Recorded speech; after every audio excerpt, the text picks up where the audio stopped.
Indépendance totale. 7h, 10h sur Radio Courtoisie, ligne droite, Baudouin-Wieselmann.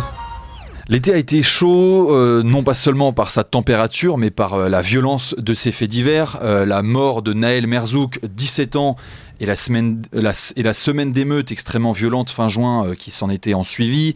La mort d'Enzo, 16 ans, poignardé presque gratuitement dans l'Eure le 22 juillet dernier. Un viol effroyable à Cherbourg. Est-ce que l'été est devenu l'occasion d'un déchaînement de violence ? C'est ce dont on va parler avec Pierre-Marie Sève. Bonjour.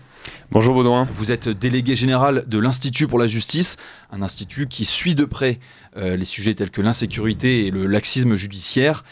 Alors, dans la nuit de lundi à mardi 22 août, un enfant de 10 ans a été tué lors d'un règlement de compte. Les tireurs s'en prenaient à son oncle. Les tireurs à gages ont-ils des limites ? Alors ça c'est tout un problème qui est pas mal monté aussi cet été et que vous n'avez pas cité, mais qui, en tout cas dans votre introduction, mais qui effectivement est un vrai problème. Il y a l'exemple de Marseille qui a été beaucoup repris. En fait, il se trouve que cette année, l'année 2023, Marseille se dirige vers une année record pour le nombre de morts liés à des règlements de compte. Et les problèmes marseillais sont pour moi uniquement sont les mêmes problèmes que le reste de la France, à la seule différence qu'ils sont à la fois plus précoces, plus rapides et presque prémonitoires de ce qui se passe et de ce qui va se passer dans le reste de la France. Alors là, en l'occurrence, c'était à Nîmes, si je ne me trompe pas. Que dire les dommages collatéraux sont un des principaux problèmes des homicides liés à des règlements de compte. Voilà, moi j'ai souvenir au mois de mai d'une mère de famille à Marseille qui a été tuée par une balle perdue, une mère de famille, une mère de 5 enfants qui a perdu son petit dernier qui est morte et qui a dans le petit dernier avec que 4 ans. Donc c'est une catastrophe, mais malheureusement dans les nombreuses rafales de tirs de Kalachnikov, dont le prix d'ailleurs est passé depuis la guerre en Ukraine de 2500 € en moyenne à 300 € en moyenne. Donc on peut imaginer que c'est aussi une cause de l'augmentation de... Ouais, c'était ma question. À Marseille donc bat des records en termes de règlement de compte. Valence, dans le quartier des Fonds-Barlettes, qu'est-ce qui provoque cette flambée des règlements de compte ? En tout cas, déjà sur les chiffres à Marseille, ce qui est assez inquiétant, c'est qu'en moyenne, au début des années 2000, vous aviez une dizaine d'homicides liés à des règlements de compte, ce qui est déjà énorme.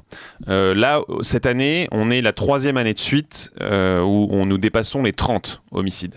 Et on a clairement vu, au cours des années 2010, donc dans les 10 dernières années, une augmentation. On est passé en moyenne, on avait 7 homicides liés à des règlements de compte en 2007, ce qui est assez peu par rapport à ce qu'on connaît aujourd'hui. Aujourd'hui, on était à 34 pour l'année 2023, sachant que le record est à 39 pour l'année 2021. Il est à peu près certain qu'on va battre le record de 2021, à 34 à la moitié de l'année.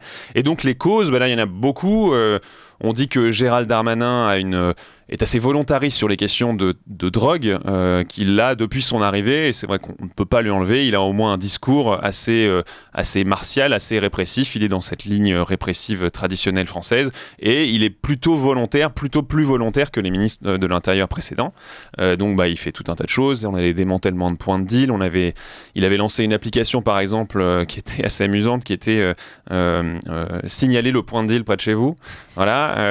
Pour qu'il soit démantelé. Bon, c'est plutôt pas mal, c'est plutôt une bonne chose. Il y avait aussi une autre mesure très importante qui a été votée avant son arrivée, mais que c'est plutôt lui qui a mise en place, c'est la contraventionnalisation des consommateurs. C'est-à-dire que maintenant, plutôt que d'avoir des poursuites qui ne sont jamais mises en œuvre car trop lourdes, les gens qui sont attrapés avec de la drogue sur eux vont recevoir immédiatement une contravention. Et donc, c'est supposé combattre un peu tout ce trafic. Et oui, on peut penser que cette action-là a un petit peu, à déstabiliser les réseaux, non pas que ça les fasse diminuer forcément, mais il y a des points de deal qui sont démantelés rapidement. Et dans la guerre de la drogue, dès qu'il y a un point de deal qui est vide, qui est démantelé, il y a les autres groupes, les autres clans, les autres mafias qui vont essayer d'en prendre le contrôle. Puisque dans l'affaire de la drogue, tout ce qui compte, c'est le contrôle du territoire, c'est le contrôle des points de deal. Plus vous contrôlez de points de deal, un point de deal c'est 50 000 € par jour, plus vous contrôlez de points de deal, plus vous gagnez d'argent, puisque vous touchez une commission sur ce que vos employés, pratiquement le mot qu'il faudrait utiliser, que vos employés ou en tout cas que vos soldats vont mettre en place sur ce point de deal. Et est-ce que le phénomène de dénonciation, parce que j'imagine que si des points de deal sont démantelés, des dealers finissent en prison, on leur propose de livrer des noms, etc. Est-ce que ça joue là-dessus, l'effet est-ce que les enquêtes amènent du coup participent de cette déstabilisation ? Je ne suis pas sûr. Je pense que le gros point noir, en fait, il y a un point fort dans la lutte contre les trafics en ce moment, c'est effectivement la présence policière, particulièrement à Marseille, qui est vraiment le point le plus chaud de France sur ces questions-là. À Marseille, on a une grosse présence policière. C'est plutôt une bonne chose, mais on voit que ça n'est pas en augmentant ad vitam aeternam la présence policière qu'on améliore les choses, puisqu'il y a encore plus d'homicides qu'il y a quelques temps. Donc, visiblement, ça n'est pas suffisant, et je pense que le gros point noir, c'est au contraire la justice. C'est la justice qui ne fait pas suffisamment son travail pour tout un tas de raisons, pour des questions de moyens, pour des questions d'idéologie parfois, pour des questions de code pénal qui n'est pas suffisamment fort, pour des questions de tout un tas de mesures et de mécanismes qui ont été mis en place par les politiques qui font que les gens, aujourd'hui, à peu près aucun délinquant n'a vraiment peur de la justice. Non, je pense qu'au contraire, c'est le volet judiciaire qui pêche particulièrement et qui encourage pratiquement la commission de crimes et délits. En tout genre, hein, ça dépasse d'ailleurs le trafic de drogue. Il y a le trafic de drogue, mais c'est aussi les crimes et délits du quotidien dans toute la France. Voilà, la justice ne fait pas son travail de dissuasion. Alors on va revenir à ce début d'été mouvementé et la mort de Naël, abattu pour un refus d'obtempérer. Alors, il y a eu des émeutes extrêmement violentes dont le coût des dégâts est estimé aux milliards d'euros. On en parle déjà plus beaucoup. On a tourné la page, tout est effacé, tout est pardonné. Où en sont les poursuites aujourd'hui ? Alors effectivement, vous avez raison, c'est assez choquant qu'on n'en parle plus beaucoup, mais je vais vous dire, d'après ce qu'a dit le président de la République, on n'en parlait pas avant. Non, il n'y avait pas de signe avant-coureur, personne ne s'attendait à ce que ces émeutes arrivent. Entre parenthèses, à peu près tout le monde qui est à peu près clairvoyant sur ce sujet savait que des émeutes allaient arriver et sait que d'autres arriveront. Le temps politique est ce qu'il est, l'actualité change très vite et je pense que les politiques en place aujourd'hui, et notamment le président de la République, ont vraiment tout intérêt à changer, à lancer des contre-feux, à changer les idées du public français sur ces questions-là parce que c'est évidemment à long terme les conséquences d'une inaction et d'une incompétence de l'État, de défaillance, de 30 ou 40 ans de défaillance, à la fois sur le plan migratoire puisqu'on sait que les ghettos et les territoires perdus de la République se nourrissent d'une submersion migratoire qui n'est pas gérée. C'est quand même le point central pour moi, c'est qu'on ne gère pas l'immigration. Et puis un laxisme judiciaire, une perte de l'autorité de l'État, de l'école de la case école jusqu'à la case sortie de prison. À aucun de ces échelons-là, l'autorité de l'État n'est suffisante, si ce n'est évidemment pour nous donner des amendes de stationnement ou parce qu'on n'a pas mis nos masques. C'est le seul moment où on voit l'autorité de l'État, ou pour payer les impôts. Mais il y a effectivement, pour moi, là on met le doigt sur... on met déjà le doigt sur le gros problème, c'est l'inversion, c'est-à-dire fort avec les faibles et faible avec les forts. L'État est très fort quand il s'agit de demander de l'argent aux honnêtes gens et beaucoup plus faible quand il s'agit de mettre en prison des gens qui ont commis des crimes ou des délits. Pour moi, c'est très problématique. Et d'ailleurs, il y a un sujet presque amusant, c'est l'indemnisation pour des émeutiers dont les preuves au procès n'auraient pas été suffisantes. Oui. Ça va jusqu'à combien ces indemnisations ? Alors ça, en fait, c'est un mécanisme classique qui existe dans tous les cas. Dès que quelqu'un fait de la détention provisoire et qu'il n'est pas condamné ensuite, sauf dans quelques exceptions, par exemple, s'il est reconnu comme fou et qu'il n'est pas jugé parce qu'il est reconnu comme fou, là, en l'occurrence, il ne va pas avoir cette indemnisation. Mais de manière générale, lorsqu'on a été placé en détention provisoire, qu'on a fait de la prison à mauvais escient, moi j'estime que c'est normal d'être indemnisé. Il se trouve que c'est Libération qui a fait un papier là-dessus en rappelant que c'était le principe qui allait prévaloir dans le cas des émeutes, puisque dans les émeutes il y a eu beaucoup d'interpellations qui n'ont pas été suivies de condamnation. Et notamment Libération interrogeait un avocat qui disait que ce serait aux alentours, pour un mois et demi, aux alentours de 5 000 €, ce qui est non négligeable, un mois et demi pour des gens qui parfois n'ont pas de revenus de manière générale. Mais donc moi je ne critique pas sur le principe du tout. Moi, je pense que sur le principe, dans un état de droit et dans un état, dans une démocratie, il est plus que normal, il est fondamental d'être indemnisé et que l'État reconnaisse sa faute, que l'État soit responsabilisé quand il met les gens en prison. Donc, c'est tout à fait normal. En revanche, là où je pose une question, c'est que ce mécanisme d'indemnisation va être il y a eu beaucoup d'interpellations. Il y a eu plusieurs milliers d'interpellations pendant les émeutes. Donc on peut imaginer qu'il y a beaucoup d'émeutiers qui vont recevoir cette indemnisation. Et beaucoup de gens qui étaient là par hasard, en fait. Alors, beaucoup de gens qui étaient là par hasard, mais pas que. Devant des en fait, il y a une grosse difficulté, c'est que dans les émeutes, ça n'est pas un crime classique. Ça n'est pas, on a retrouvé une trace de sang dans une voiture, on va savoir, il y a un crime, il y a un auteur. Les émeutes, c'est un cadre tout à fait différent. C'est très similaire d'ailleurs aux manifestations violentes. Mais donc, dans les émeutes, il y a tout un tas de crimes et délits qui sont commis, avec tout un tas d'auteurs, beaucoup de co-auteurs. Et c'est très difficile, c'est toute la question de la preuve. Démontrer la complicité de la participation à un pillage est compliqué, c'est ça que vous voulez dire ? Oui, de manière générale, démontrer le fait qu'une personne a commis un crime ou un délit, c'est ça qui est très compliqué, puisque c'est la question de la preuve. On ne condamne pas sans preuve, et en l'occurrence, trouver des preuves, c'est très compliqué.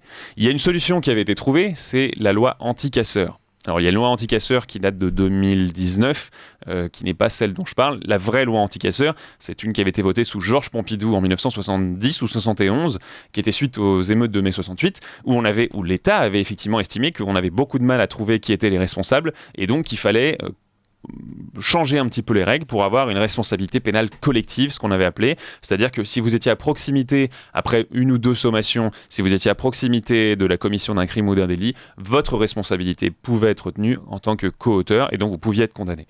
Et là, en l'occurrence, on va indemniser des gens, certainement des innocents, mais certainement aussi pas mal de gens qui ont effectivement été coupables, qui ont effectivement donné peut-être des coups de pied à quelqu'un ou lancé des cailloux sur les policiers. Ces gens-là ne sont pas punis. Pire, ils seront récompensés par une indemnisation.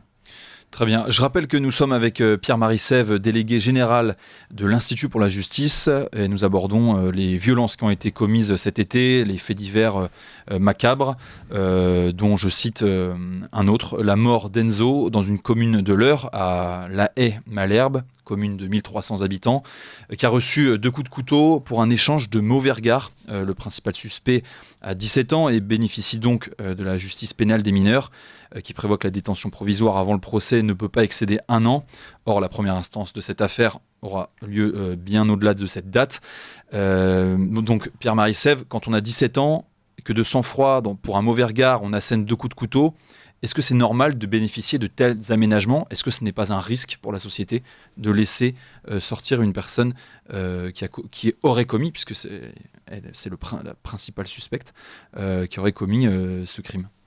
Effectivement, oui, on peut se poser la question. Moi, j'estime que la justice, c'est une recherche d'équilibre, avant tout pour protéger le public, mais également parmi ces priorités, il y a la réinsertion des délinquants. À la seule différence que moi, je n'en fais pas l'alpha et l'oméga de la justice, contrairement à la plupart des responsables judiciaires aujourd'hui, qui est on vous libère non pas quand vous avez terminé votre peine, mais on vous libère quand vous êtes prêt à être réinséré. Je caricature un petit peu, mais c'est vraiment ça l'état d'esprit qui est à l'œuvre aujourd'hui et qui est très problématique. Le fait qu'une personne soit... un très bon exemple, vous allez peut-être en parler, c'est le violeur de Cherbourg.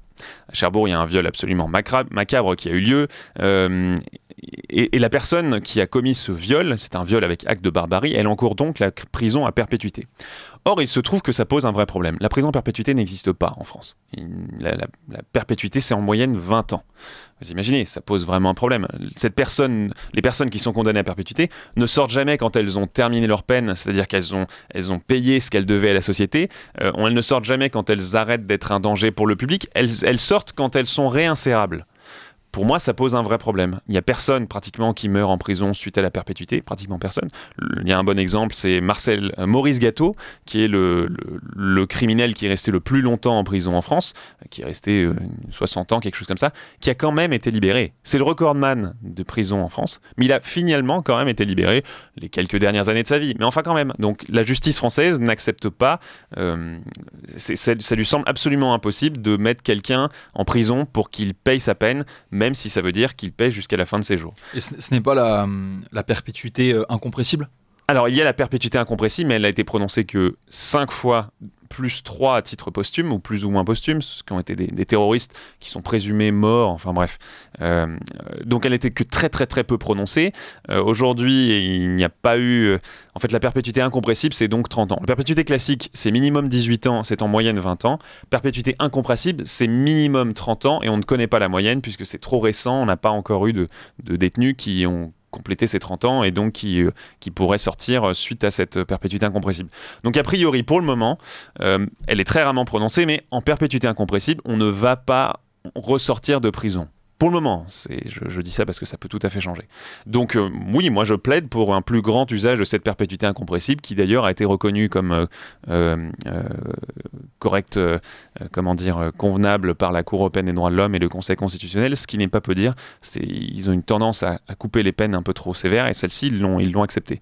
Donc oui, moi je pense que toutes les personnes qui ont été condamnées à la perpétuité classique devraient être condamnées à la perpétuité incompressible. C'est une question de protection du public, tout simplement. Merci beaucoup Pierre-Marie Sève d'avoir été avec nous ce matin. Je rappelle que vous êtes délégué général de l'Institut pour la justice. Merci Pierre-Marie Sève, au revoir. Merci.